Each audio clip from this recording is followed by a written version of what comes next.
Welcome, everyone.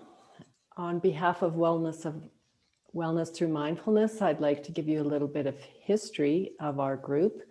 We began in 2015, and we're meeting twice a month in a community center prior to the pandemic. We took a pause at the beginning of the pandemic and then began a partnership with the Calgary Public Library to do Zoom presentations, and presently we're doing those on the first and third Thursdays of each month from 7 till 8:30. And you, as you know, because you registered for this one, you register through the Calgary Public Library. And as Maya said, following the presentation, a few days from now, this presentation will be on our website, which is WTM, the Breath Project. And Maya usually posts that. So in the chat box, you can connect to our website. There's many other resources on that website, videos about mindfulness, previous topics that have been presented, some resource lists. So you're very welcome to have a look there. We also list our upcoming talks. And following this presentation, our next presentation will be by Dr. Phil Bluestein. And it's called How to Use the Breath for Stress Relief. And the topic following that will be on April 1st with Christine Francoeur. And those are good presentations to look forward to. And now I would like to also thank the Calgary Public Library for partnering with us. The initial contact was with Patrick Neely, and then Maya Milovich has been very helpful in supporting the program with the technicalities. So we very much appreciate working with the Calgary Public Library to share mindfulness practices with you. And then I have a great pleasure in introducing our speaker for this evening, Dr. Alan Donsky, who is a Calgary pediatric psychiatrist who I've known for many, many years. He's presented at what we call drug lunches for family doctors, where we get introduced to various medications for mental health conditions. And he's a very fine speaker. He's a gift with words, and he's got a deep knowledge of mindfulness and a very curious mind. So when we started talking about what does non-judgment mean in relation to mindfulness as a group, he decided to give us a talk on it, and I'm really looking forward to hearing from him. So thank you, and I will be moderating the questions afterwards, so I'll see you again then.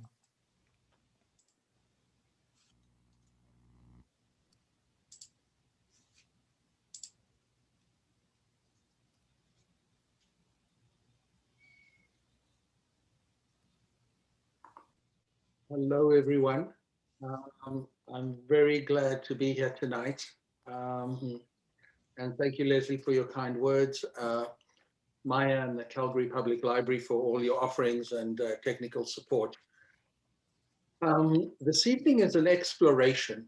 I do not propose to give you any working definitions. I do not propose a thesis.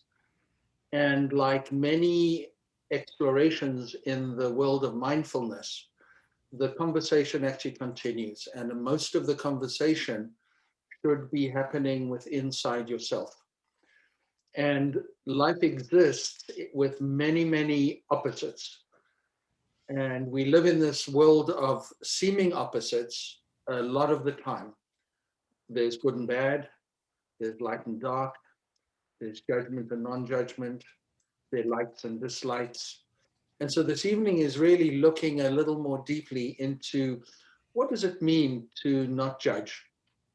And the word judgment itself immediately brings up some reactions in all of us. And we're going to just explore some territory tonight with lots of opportunity for questions and answers later on. And I invite you to just notice what touches you this evening. There may be a particular word or phrase I use. There may be an emotion coming up. It may be a bit of a shock, a shift in energy, maybe something that's seemingly controversial, maybe something new. maybe something that invites your curiosity. And so whatever comes up, just to use that as your ongoing points of reflection for later on, as you figure out your relationship to these ideas. And what we're going to do, firstly, is I'm going to do a practice, an experience. And we start all our talks or evenings on mindfulness with a practice. And the practice is really what's most important, because we can spend a lot of our time talking about things, but talking about it and experiencing it are different. So this mindfulness sit for this evening is going to be paying attention on purpose to a conversation you'll be having with yourself about judgment and non-judgment. And so if there's anything in your hands right now that you're fiddling with, you can feel free to put them down or not. If your eyes are open, you may wish to close them or not. And the reason we often close our eyes during a mindfulness sit or a meditation is that it helps us to drop in. It helps us to pay attention to our inner world. And the value of this is that the inner world is as rich as the outer world. Our eyes are often drawn or looking for or toward lots of shiny, sparkly things out there. And the reality is there's an inner world too. So by allowing our eyes to close, we can gently shift the spotlight of attention to whatever happens to be our intention.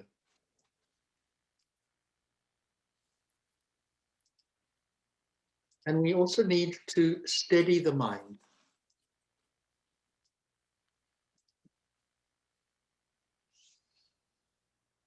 Because the mind is always producing things. The mind seems to just have a mind of its own, as it were.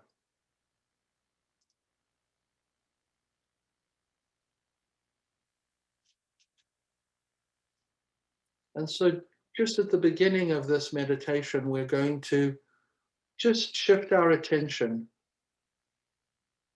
imagining that that attention is a spotlight, just for a couple of minutes, to the breath.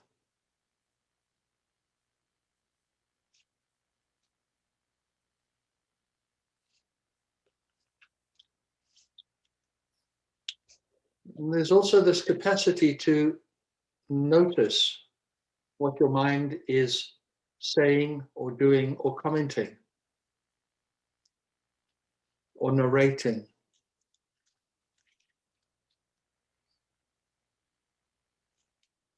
And just noticing what your mind's doing without any attempt to change what your mind is doing. Just for you to become aware that your mind is constantly going.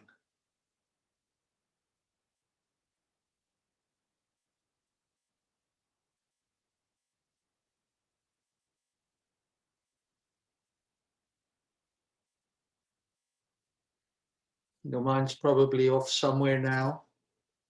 And without any criticism or judgment,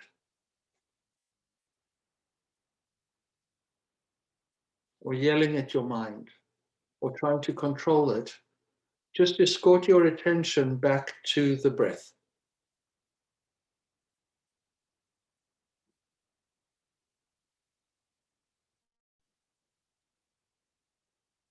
And just noticing if you're trying to do anything with the breath because you feel you're not doing it right.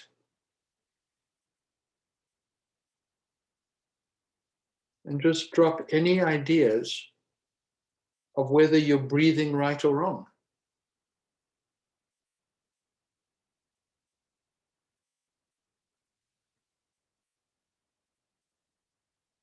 And just trusting that the breath knows exactly how to breathe you, because it does.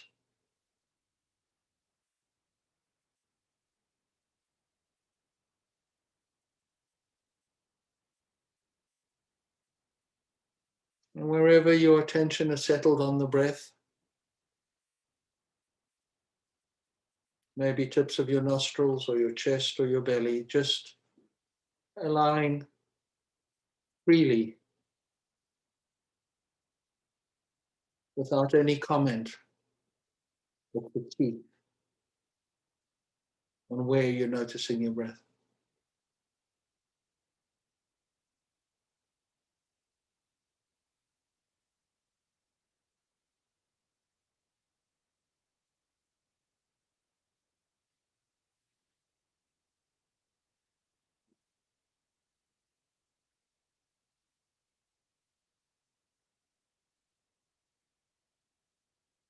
And noticing that your mind wanders, as does everyone's.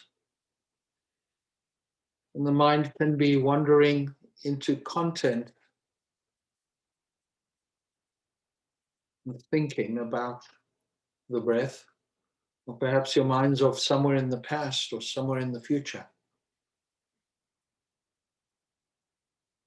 Completely natural, completely functional. It's just what the mind does. One of the activities of mind is thought. So when it's off somewhere, just notice where your mind has gone.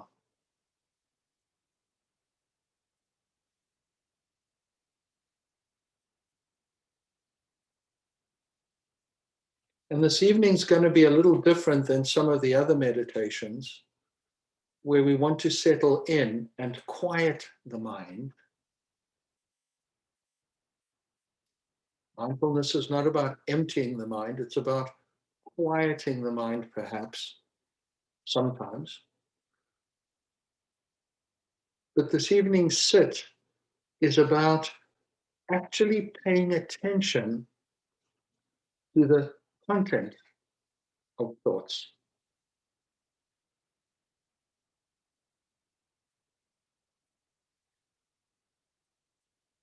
And you don't need to go looking for them, because they're just arising all the time.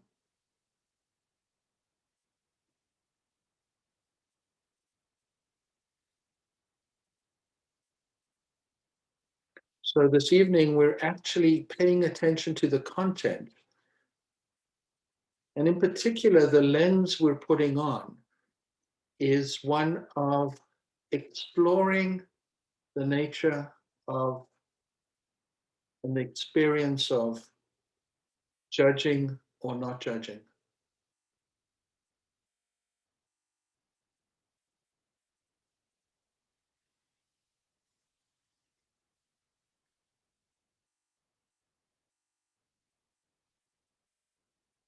You might become aware that when we just look at the content of a thought, most thoughts have an energy, or in electrical terms, we talk about a valence in chemistry, positive or negative.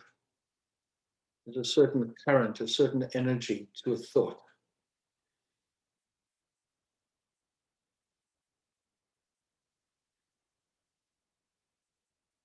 And very few thoughts are completely neutral. Very few.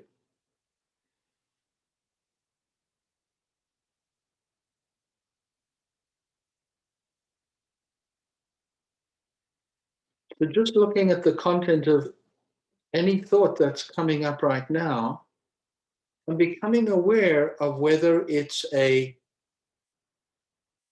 pleasant energy, a dull energy, a judging energy.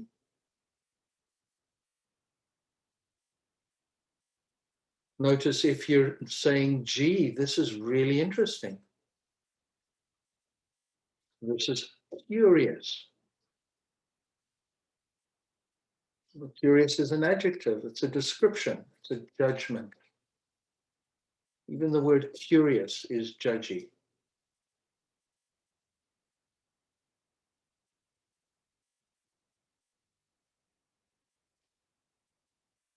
Well, this is yummy, this is really interesting. Notice if you're enthralled or enchanted by doing this. Well, there's a certain kind of energy to that that might be inviting or pleasant, or this is yummy. Oh, I like this. Well, there's a judgy, a different kind of judgment, but it's still a judgment. It's a decision. It's a comment, a critique.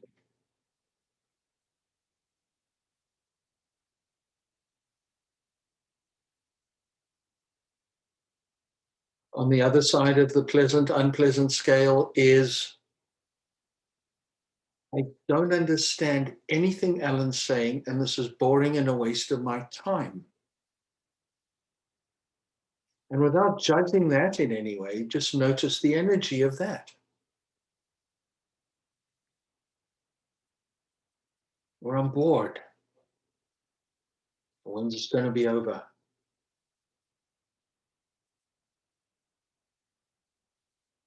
And if you watch very carefully with discernment and careful attention, almost every single thought has an attachment to it. Flavor, a tone, a valence.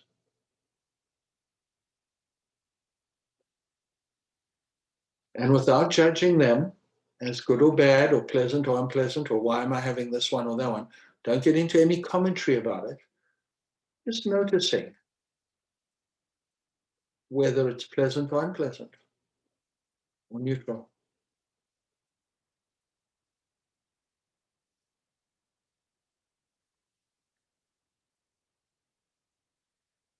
And notice how it just happens. We're wired for doing this. We're wired to make decisions based on sense and perception and thoughtful awareness.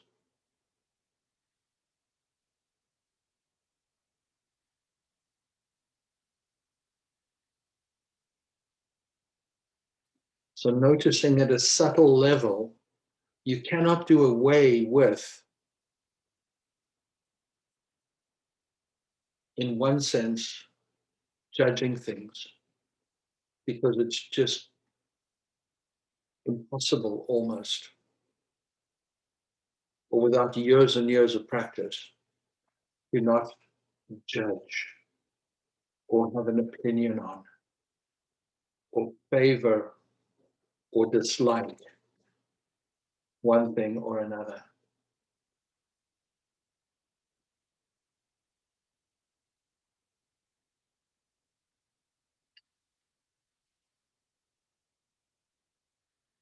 We don't need to demonize what is naturally a part of ourselves.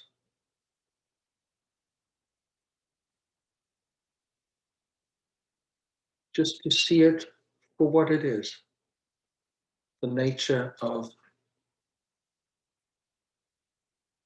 our own experience.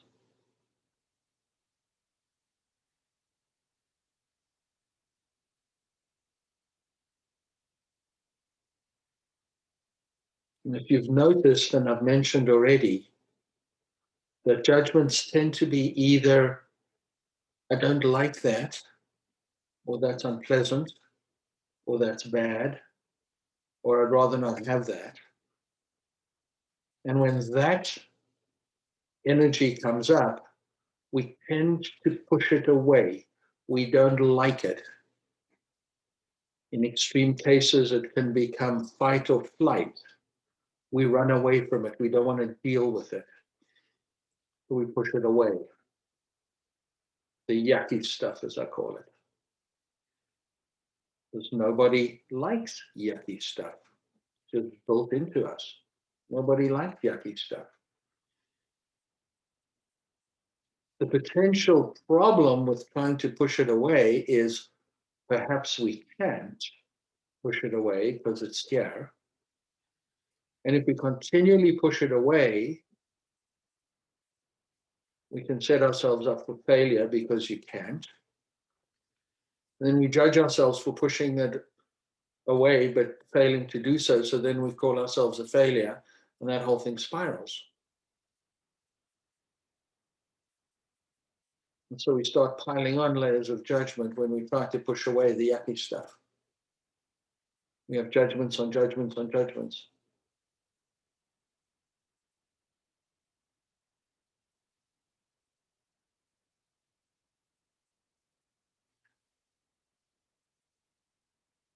The other aspect of how we relate to yuckiness, or the other consequence, is that when we push something away, we're not in relationship with it.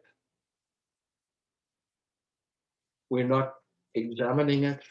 We're not working with it. We're denying it. We're suppressing it.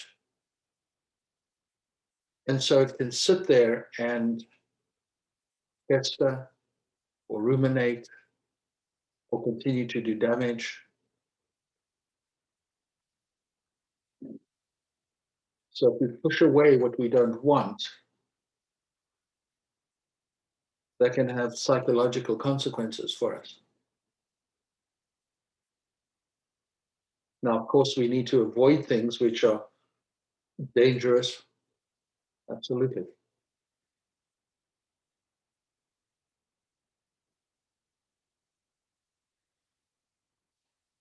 On the other side of that preference and judgy, which is very automatic for many things, is, oh, this is nice. I like this. This is pleasant. I want more of this and I don't want it to stop. Well, the reality is that everything comes and goes, even the yummy stuff. Nothing lasts forever. Part of mindful awareness is that everything passes, it arises, it has a life, and it goes. So at some point, the yummy stuff will go and be replaced by something else. So the problem about just hanging on to the yummy stuff or trying to is that you can't, because this too shall pass. Or in the worst case, it leads to addictions. The clinging and the craving and the wanting, and I don't want this to end.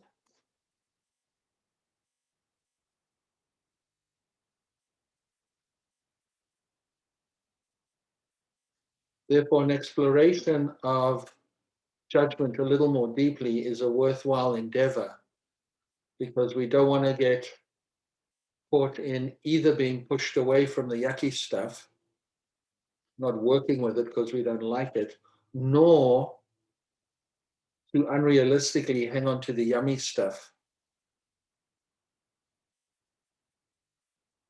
So we need to examine that, and that's what this evening's talk is about.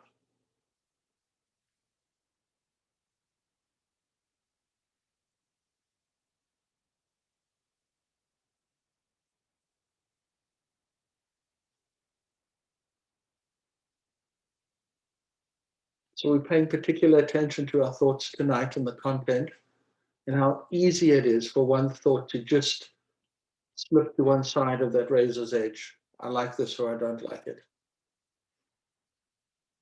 And if your eyes are being closed, gently opening them and taking a breath, reorienting yourself to the room, the screen. And if at any point you have a question, please enter it in the chat box. And so let's explore some things. So we're going to